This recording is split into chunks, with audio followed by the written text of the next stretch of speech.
The early rivalry between the Beatles and the Rolling Stones was, for the most part, a healthy one, except for the time Stones frontman Mick Jagger heard a Beatles song on the radio that made him sick.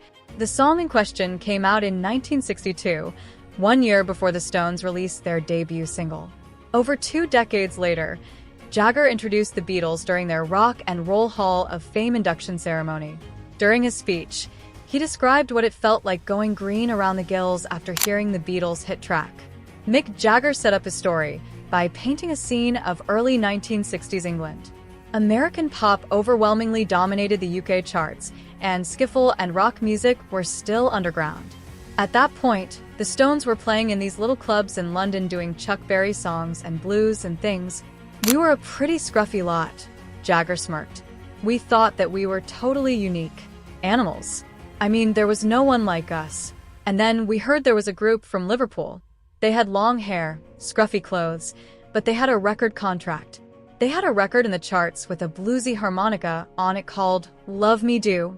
When I heard the combination of all these things, I was almost sick," the Stones frontman riffed. "I thought, even if I have to learn to write songs, I'm gonna get this."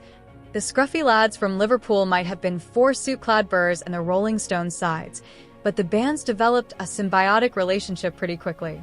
In fact, John Lennon and Paul McCartney are the songwriters behind the Rolling Stones' first chart success, I Wanna Be Your Man.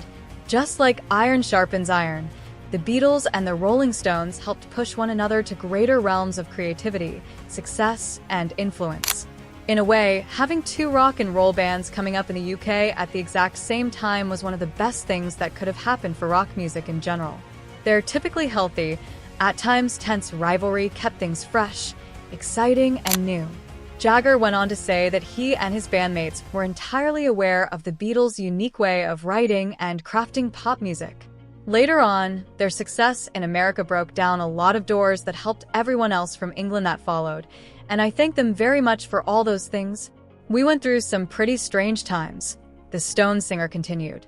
"A lot of rivalry in those early years and a little bit of friction.